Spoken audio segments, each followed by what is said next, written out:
श्री कृष्ण गोविंद हरे मुरारी, हे नाथ नारायण वासुदेवा, हे नाथ नारायण वासुदेवा, हे नाथ नारायण वासुदेवा।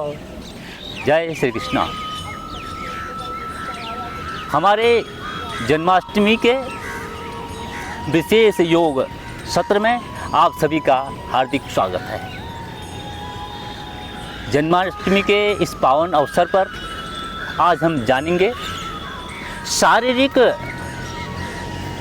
स्वास्थ्य के साथ मानसिक, आध्यात्मिक और आत्मिक शांति के लिए और मन की एकाग्रता के लिए आज हम इस जन्माष्टमी के विशेष योग सत्र में कुछ जानकारी आप लोगों को देना चाहेंगे।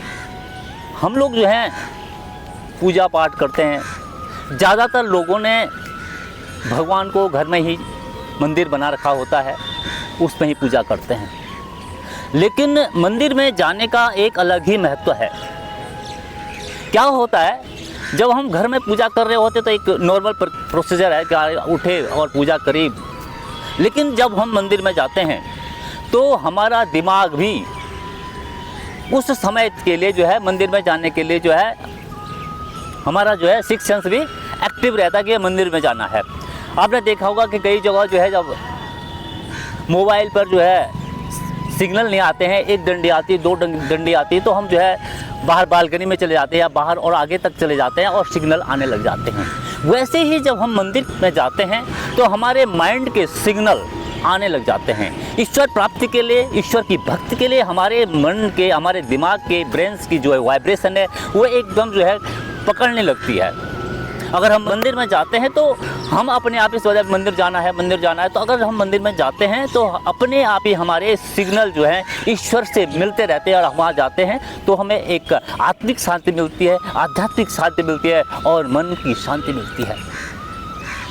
उसके अलावा एक दूसरा बेनिफिट है कि हम जब मंदिर में जाते हैं तो आपने देखा कोई मंदिर हो ऊपर की तरफ से नीचे चौड़े ऊपर जो है इस तरह से जो है और गुंबद टाइप का बना होता है। उससे क्या होता है कि जब हम मंदिर में जाते हैं तो हमारी जो नेगेटिव एनर्जी है वो जो है उस तरह से जो है निकल जाती है और वहाँ से उस गुंबद में जैसे यूनिवर्स की जो पॉजिटिव एनर्जी वो जो है मंदिर में आती है। और जब हम वहाँ से आते हैं तो हम नेगेटिव एनर्जी को छोड़ करके पॉजिटिव एनर्जी को लेके हम घर में आते हैं। तो हमारा जो है इससे आध्यात्मिक और मानसिक चेतना के साथ साथ हमारी भक्ति भी जागृत होती है, ईश्वर के प्रति हमारा समर्पण होता है और हम शारीरिक रूप से और आध्यात्मिक रूप से और मानसिक रूप से सशक्त हो जाते हैं। इसी के साथ हम अगर भक्ति के साथ अगर हम योग भी करते हैं तो और भी जो है सोने में सुहागा वाली बात हो जाती है। तो हम जो हैं आज इस जन्माष्टमी के पावन अवसर पर ये संकल्प लें कि हम मंदिर जाएं, नेगेटिव एनर्जी को जो है छोड़ें और पॉजिटिव एनर्जी को लेके आएँ, योग करें, योग के मार्ग पर चलें और हम शारीरिक रूप से, मानसिक रूप से और आध्यात्मिक रूप से सशक्त हों। यहाँ पर हम योग की बात करेंगे तो हम जो योग करते हैं अपनी फिजिकल फिटनेस को फिट रखते हैं।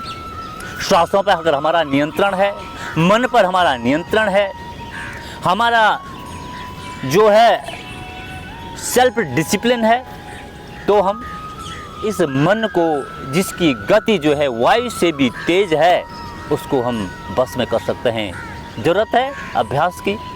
अभ्यास कैसे करेंगे? योग का अभ्यास हम बताते हैं। पहले फिजिकल एक्सरसाइज करनी होती है, फिर जो है आप जो है जब आप फिजिकल एक्सरसाइज में पारंगत हो जाते हैं फिर आपको जो है श्वासों पर ध्यान रखना होता है और उसके बाद जो है हम जो है मेडिटेशन, ध्यान पर जाते हैं। लेकिन योग में अंतिम उद्देश्य हमारा जो है मेडिटेशन करना और ध्यान में जाना, उस महान स्थिति को प्राप्त करना है जिसे समाधि की स्थिति कहते हैं। वहाँ तक जाने के लिए हमें इन सब चीज़ों का सहारा लेना पड़ता है। तो हमें मन को अगर बस में करना है तो हमें योग के मार्ग पर चलना होगा, भक्ति के मार्ग पर चलना होगा। तो इस तरह से अगर हम इस मार्ग पर चलते हैं तो हम मन को अवश्य ही बस में कर पाएंगे। सांसारिक जो चीज़ें हैं, जिस तरह हमारा मन भटकता रहता है, हर क्षण भटकता रहता है, इतनी तीव्र गति है। अभी हम यहाँ बात कर रहे हैं, अभी अमेरिका की कल्पना करते हैं तो हम यहाँ से 7 समुद्र पर जहाँ जाने में भी कई घंटे हवाई जहाज़ में लग जाते हैं, वहाँ हम 1 सेकंड के अंदर हमारा मन पहुँच जाता है और वहाँ की चीज़ों को जो है अनुभव करने लगता है। आज ज़्यादा न कहते हुए मैं कुछ योगाभ्यास भी आज कराना चाहूँगा इस जन्माष्टमी के पावन अवसर पर। एक जो है आपको बताऊंगा मैं, गोमुखासन। देखिए किस तरह से आपको करना है। दाएं पैर मोड़ेंगे और दाएं पैर की एड़ी में हम बैठ जाएंगे और बाएं पैर मोड़ेंगे, घुटने के ऊपर घुटना और पंजा साइड में। यह गोमुखासन हो गया। मानसिक शांति, क्षमा, दया, करुणा के अस्थायी भाव हमारे आ जाते हैं। आज इस जन्माष्टमी के पावन अवसर पर मैं इसलिए गोमुखासन का भी अभ्यास कराने जा रहा हूँ। इससे हमारा जो है लंग्स, फेफड़े और दिल के लिए यह बहुत ही लाभदायक आसन है और हमारा ब्रेन के लिए भी यह बहुत लाभदायक आसन है। और गोमुखासन भी इसलिए भी करा रहा हूँ कि भगवान श्री कृष्ण अपने बचपन में गायों के साथ रहते थे, तो इस गोमुखासन को आज कृष्ण जन्माष्टमी के पावन अवसर पर करें, जिससे भगवान श्री कृष्ण की कृपा हम लोगों पर बनी रहे।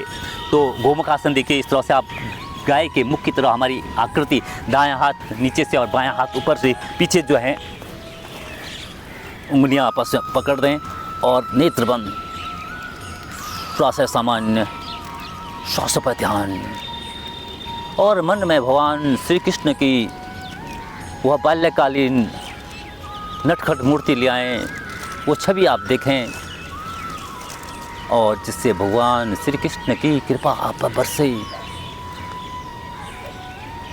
गोमुखासन बहुत ही लाभदायक आसन है,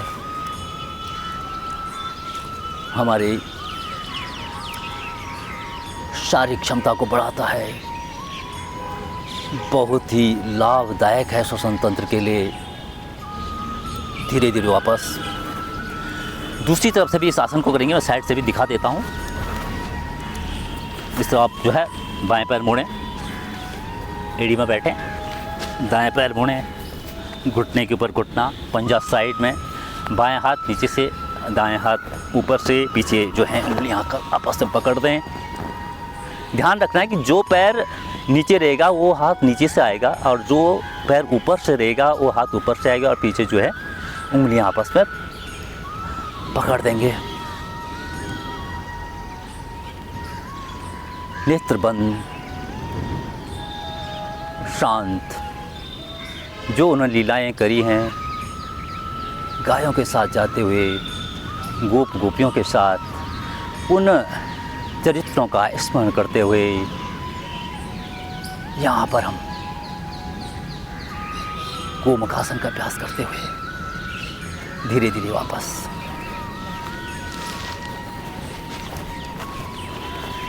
ये गोमुखासन आज हमने किया, वैसे मैंने वीडियो डाल रखी है, उसका लिंक भी हम दे देंगे, पूरी जानकारी आप वहाँ से ले सकते हैं। और एक अभ्यास करेंगे हम गरुड़ासन। गरुड़ासन का अभ्यास भी आज इसलिए इस कृष्ण जन्माष्टमी के पावन अवसर पर बता रहा हूँ। गरुड़ जो है भगवान विष्णु का वाहन है और भगवान विष्णु की कृपा, भगवान श्री कृष्ण की कृपा हमें बने रहे। आज हम गरुड़ासन का अभ्यास करेंगे। बाएं हाथ सामने रहेंगे और दाएं हाथ इस तरफ से ऊपर से रखेंगे और इस तरह से लपेटते हुए सामने मोड़ देंगे। गरुड़ भगवान विष्णु का वाहन, इसलिए हम इसका अर्ध गरुड़ासन ही कर रहे हैं। हम पूर्ण गरुड़ासन जो है खड़े होकर करना होता है, लेकिन जन्माष्टमी के अवसर पर ज़्यादा तो लोग व्रत में फास्ट में रहते हैं, ज़्यादा फिजिकल एक्सरसाइज में करते हुए इस तरह से करेंगे। और दूसरी तरफ से भी अब दाएं हाथ इस तरह से सीधे, बाएं हाथ ऊपर से और इस तरह से और सामने ईगल पोज। भगवान विष्णु का वाहन, भगवान विष्णु के वाहन गरुड़ द्वारा हमारा मानसिक संदेश भगवान तक पहुँचे, हमारी मानसिक चेतना जागृत हो, आध्यात्मिक चेतना जागृत हो, शारीरिक और मानसिक लाभ हमें प्राप्त हों, योग के मार्ग पर हम चलें और हमें भक्ति, आध्यात्म और मानसिक शांति प्राप्त हो। धीरे धीरे वापस। तो ये दो अभ्यास मैंने बताए इस जन्माष्टमी के पावन अवसर पर। तो हमें इसके साथ साथ हमें मानसिक शांति के लिए भी हमें कुछ अभ्यास करना चाहिए। तो मैं आज इसमें बता रहा हूँ भ्रामरी प्राणायाम। हम जब भ्रामरी प्राणायाम को करते हैं तो भ्रमर के गुंजन की तरह हम जो है आवाज़ निकालनी होती है और वो भी कंठ से निकालनी होती है, और उससे जो है हमारी मानसिक स्थिति बहुत सुदृढ़ होती है। अनेक प्रकार के जो मानसिक रोग हैं वो दूर होते हैं। एंजाइटी है, अनिद्रा जैसा रोग है, डिप्रेशन है, मानसिक रोग कोई भी हो उसके लिए अब बहुत ही लाभदायक यह भ्रामरी प्राणायाम है। तो ये भ्रामरी प्राणायाम आप अवश्य ही अपने शेड्यूल में अपनाएं और अपने आप को मानसिक रूप से पूरी तरह से फिट रखें। हमारा मानसिक स्तर उच्च कोटि का हो, इस बात का ध्यान रखें। और अंत में इस जन्माष्टमी के पावन अवसर पर मेडिटेशन, ध्यान जरूर करना है।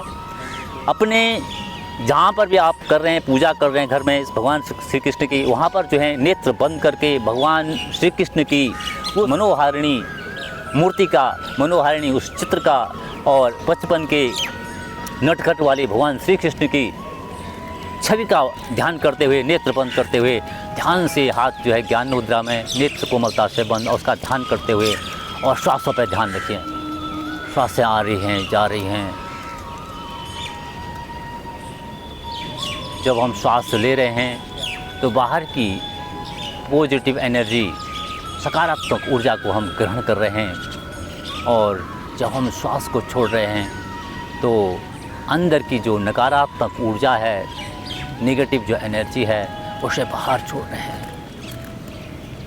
ध्यान दोनों भवों के बीच में, भ्रू मध्य पर, और बंद आँखों से भगवान श्री कृष्ण की छवि देखते जाएं, देखते जाएं, देखते जाएं। आप शांत हैं, मन में यह चेतना में स्वस्थ हों, सुखी हों, निरोगी हों। भगवान श्री कृष्ण की कृपा मेरे ऊपर निरंतर हो रही है।